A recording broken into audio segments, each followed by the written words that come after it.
এরপরে প্রশ্ন করেছেন বাসন্তী মিম, আপনি লিখেছেন এই দুনিয়ায় যে যত বেশি খাবে হাসরের ময়দানে সে তত বেশি ক্ষুধার্ত হবে, কথাটা সত্য কি না?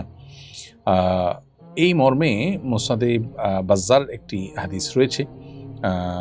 সেই হাদিসের সনদ সম্পর্কে হাফিজ ইবনে হাজার আসকালানি রাহিমাহুল্লাহ বলেছেন যে এই হাদিসের সতর্কবার্তা মূলত ওই ব্যক্তির জন্য যে ব্যক্তি সবসময় পেট পুরে খায়, অতিরিক্ত খায়, এবং এর ফলে ব্যক্তির মধ্যে অলসতা চলে আসে, আল্লাহর ইবাদতবন্দি করা তার জন্য কঠিন হয়।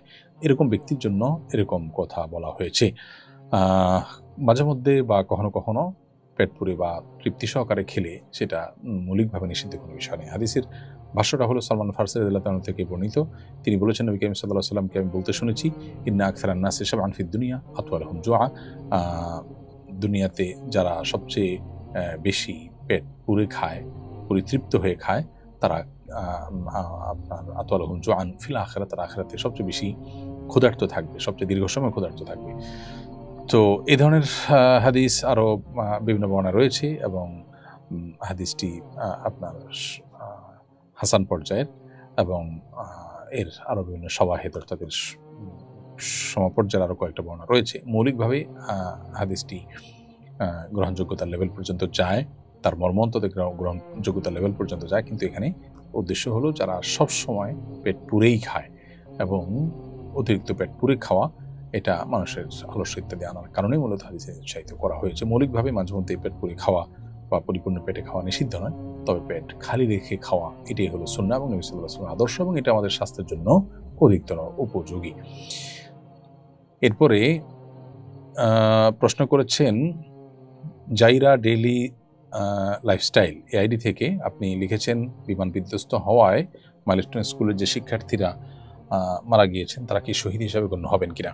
নবী করিম সাল্লাল্লাহু আলাইহি ওয়াসাল্লাম 7 শ্রেণী মানুষকে শাহাদাতের মৃত্যু বলে ঘোষণা করেছেন, 7 শ্রেণী মৃত্যুকে, যেটি সুনান আবু দাউদ সহিহ হাদিসের কিতাবে বর্ণিত হয়েছে। সেই 7 শ্রেণীর মৃত্যুর মধ্যে আল্লাহর রাহে যারা আপনার জিহাদে শামিল হয়ে শরিক হয়ে যারা শাহাদ বরণ করেছেন তাদের বাইরে মূলত 7 শ্রেণীর কথা বলা হয়েছে। তাদের মধ্যে পেটের পীড়ায় মারা যাওয়া ব্যক্তি, পানিতে ডুবে মারা যাওয়া ব্যক্তি, আগুনে পুড়ে মারা যাওয়া ব্যক্তি, তারপর পক্ষাঘাতগ্রস্ত রোগে মারা যাওয়া ব্যক্তি, তারপরে আপনার প্লেগ রোগে বা মহামারীতে মারা যাওয়া ব্যক্তি, এবং যে কোনো কিছুর নিচে চাপা পড়ে মারা যাওয়া ব্যক্তি, এবং কোনো নারী যিনি আসলে সন্তান প্রসব করতে গিয়ে মারা যান। এই ধরনের মৃত্যুগুলোকে নবী সাল্লাল্লাহু আলাইহি ওয়াসাল্লামের হাদিসে শাহাদাতের মৃত্যু বলা হয়েছে।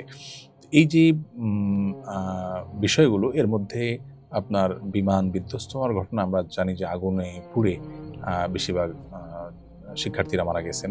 তো সেক্ষেত্রে এটা একটা বিষয়। আবার চাপা পড়ে মারা গেলে কোনো কিছু নিচে, সেটাও আরেকটা বিষয় শাহাদাতের মধ্যে যেটা পড়ে। তো সেজন্য আশা করা যারা তারা ঈমান নিয়ে যারা মারা গেলেন তারা আল্লাহর কাছে শাহাদাতের মর্যাদা লাভ করবেন। আলী, আপনি লিখেছেন ইদানিং সবাই বোনদের হক দেওয়ার ব্যাপারে সোচ্চার। বোনরা হক পেলে বাবা মায়ের প্রতি তাদের কোনো দায়িত্ব কর্তব্য আছে কিনা, থাকলে সেটা কি? খুবই গুরুত্বপূর্ণ প্রশ্ন। ভাইরা বাবা মার সম্পদে বোনদের যে হক আছে সেটা তাদেরকে দিয়ে দিবেন, এটা ভাইদের কর্তব্য। এটা যেমন উচিত, ঠিক একইভাবে এও পরিষ্কার হওয়া উচিত যে কোনো সন্তান, তিনি ছেলে হন কিংবা মেয়ে, বাবা মায়ের ভরণ পোষণ দেওয়ার যদি প্রয়োজন হয় আর তার যদি সামর্থ্য থাকে, তখন তার উপরে সেটা করা কিন্তু কর্তব্য, সেটা ছেলে হোক অথবা মেয়ে হোক। ধরুন আপনার বাবা একজন গরিব মানুষ, তিনি তার সংসার চালানো বা তার নিত্য নৈমিত্তিক যে প্রয়োজনগুলো আছে সেগুলো পূরণ করা, চিকিৎসা, অন্ন, বস্ত্র, বাসস্থান, এগুলো জোগাড় করা তার জন্য কষ্টকর হয়, তাহলে সেক্ষেত্রে সন্তান হিসাবে আপনার উপর তার সেগুলোর ব্যবস্থা করা এটা অবশ্য কর্তব্য, যদি আপনার সে সামর্থ্য থাকে। এখন কোনো মেয়ে যদি মনে করেন এটা ভাইদের কর্তব্য, আমার কর্তব্য না, তো এটা ভুল হবে। ভাইরা থাকলে ভাইদের উপরে বর্তাবে, বোন থাকলে বোনের উপরে বর্তাবে, যদি বোন সামর্থ্যবান থাকেন। হ্যাঁ, বোনের কোনো সামর্থ্য নাই, বোনের কোনো টাকা নাই, পয়সা নাই, যা ছিল সেটা খরচ হয়ে গেছে বা সেটা অন্যদেরকে দেওয়া হয়ে গেছে, তার নিজস্ব কিছু নাই, তাহলে ভিন্ন কথা। সেটা তো ছেলেদের জন্য প্রযোজ্য, যদি কোনো ছেলের এরকম অ্যাবিলিটি না থাকে।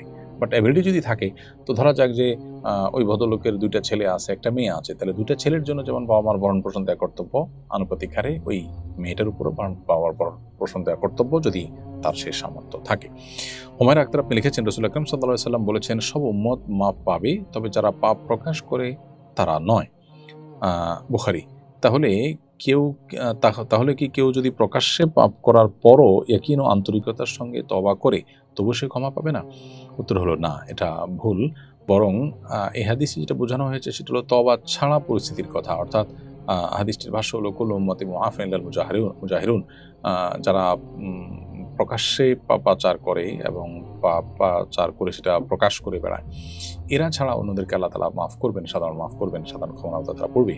আর এদেরকেও তওবা করলে আল্লাহ তাআলা মাফ করবেন। তওবা করলে মাফ হয় না এমন কোনো গুনাহ নাই। এমনকি শিরকের অপরাধও করার পর যদি কেউ তওবা করেন, সেটাও আল্লাহ তাআলা মাফ করেন। অতএব এখানে উদ্দেশ্য হলো যে তওবা ছাড়া এই যে জিনিসগুলো মাফ হয় না, হবে না।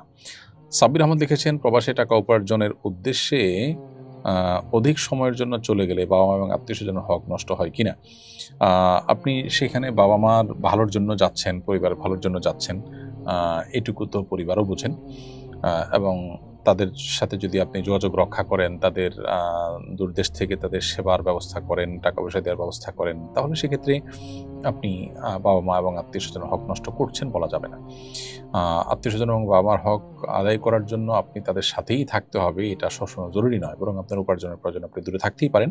হ্যাঁ, তাদের যে প্রয়োজন, তাদের যে হক আছে সেটা আদায় করা, যোগাযোগ রক্ষা করা, তাদের দুঃসময় পাশে দাঁড়ানো, তাদের সেবা করার চেষ্টা করা, এই জিনিসগুলো আপনাকে অব্যাহত রাখতে হবে। সেগুলো আপনি যদি রাখেন, তাহলে আপনার প্রবাসে থাকলে সেটি দোষের কোনো বিষয় হবে না।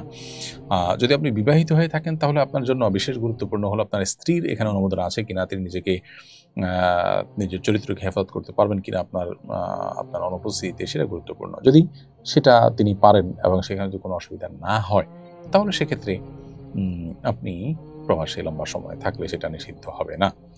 মোহাম্মদ শাওনুর রহমান আপনি লিখেছেন, আমার একজন সৎ বোন আছে। আমাদের বাবা একজনই, কিন্তু আমাদের মা ভিন্ন ভিন্ন। আমি কি আমার এই বোনের সাথে দেখা যেতে পারবো? উত্তর, হ্যাঁ, অবশ্যই দেখা যেতে পারবেন। বইমাত্রীয় বোন, তিনি মাহারাম, তিনিও বোন। অতএব বোনের মতোই তার সাথে আপনি দেখা দিতে পারবেন, সাক্ষাৎ দিতে পারবেন এবং তার সাথে বিবাহ বন্ধনে আবদ্ধ হওয়ার জন্য নাজায়েজ এবং নিষিদ্ধ। যার সাথে বিবাহ বন্ধনে আবদ্ধ হওয়া নিষিদ্ধ, তার সাথে কিন্তু দেখা দেওয়া যায়। বিধায় আপনি তার সাথে দেখা দিতে পারবেন এবং তিনি আপনার বোন। যদিও আপনার একেবারে আপন বোনের মতো তার প্রতি কর্তব্য নাই, কিন্তু বোন হিসাবে, একই বাবার সন্তান হিসাবে আপনারা পরস্পর ভাই বোন এবং পরস্পর প্রতি আপনাদের কর্তব্য রয়েছে।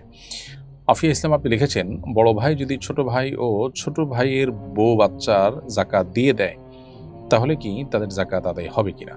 উত্তর হলো, জাকাত এমন একটা ইবাদত, যে ইবাদত আসলে একজন আরেকজনের পক্ষ থেকে আদায় করতে পারে। বিধায় বড় ভাই ছোট ভাই এবং তার পরিবারের তরফ থেকে জাকাত আদায় করলে সেটি আদায় হবে, কিন্তু শর্ত হলো যাদের পক্ষ থেকে আপনি জাকাত আদায় করেছেন তাদেরকে জানাতে হবে, তাদের অনুমতি নিতে হবে। তাদেরকে যদি জানান, ইনফর্ম করেন তাদেরকে, এবং তাদের যদি এই ক্ষেত্রে আপত্তি না থাকে, সেক্ষেত্রে এটি আদায় হবে। তাদেরকে জানালেন না, চুপচাপে শুধু দিয়ে দিলেন, তাহলে তাদের জাকাত আদায় হবে না। সুলেমান বিন নুরুল হক আপনি লিখেছেন, জিনের সাহায্যে রোগ নির্ণয় করা অথবা রোগীর মা বাবার নাম নিয়ে সমস্যা নির্ণয় করা কি শরিয়া সম্মত কিনা? জিন আল্লাহ তাআলার মাখলুক এবং সৃষ্টি, অন্যান্য মাখলুকের মতোই জিন থেকে বৈধ সহযোগিতা করা নেওয়া জায়েজ, জাস্ট বৈধ সহযোগিতা নেওয়া যেতে পারে। এর বাইরে জিনের সংবাদের উপর নির্ভর করার সুযোগ নেই। আবার জিনদেরকে আজকাল বিভিন্ন কবিরাজরা যেরকম তাদেরকে বিভিন্ন কাজে লাগায় এবং তাদের বিভিন্ন সহায়তা নিয়ে থাকে, যেটাকে ইস্তেআনাহ বিল জিন বলা হয়, অর্থাৎ জিনদেরকে দিয়ে জিনদের সাহায্য নেওয়া। তো সেরকম সাহায্য নেওয়া নাজায়েজ। মৌলিকভাবে একজন মানুষ, সাধারণ মানুষ থেকে সাহায্য নেওয়ার মতো সাহায্য নেওয়া ঠিক আছে, কিন্তু তাকে দিয়ে তার যে আল্লাহ তাআলা একটা বিশেষ শক্তি দিচ্ছে, সেটা দিয়ে সে আপনাকে বললো অমুক জায়গায় এটা হচ্ছে, সে একটু দূরে দেখতে পায়, সে তথ্য আপনাকে দিল, গায়েব জানার মতো, এরকম বিষয়গুলো তাদের সহযোগিতা নেওয়া জায়েজ নয়। আর বিশেষ করে রোগ নির্ণয় করার ক্ষেত্রে আপনার কোনো আপনার ব্যক্তি যদি এরকম কোনো পলিসি অবলম্বন করে যে রোগীর মা বাপের নাম ধরে বললেই রোগ নির্ণয় করে দেয়, এটাও রুকিয়া শরঈয়ার পদ্ধতির মধ্যে বা শরিয়া সম্মত যে রুকিয়া সেটার পদ্ধতিতে পড়ে না। এ ধরনের ব্যক্তি থেকে বিরত থাকা উচিত এবং এ ধরনের ব্যক্তির সাহায্য নেওয়া থেকে বিরত থাকা উচিত এবং তাদের থেকে দূরে থাকা দরকার।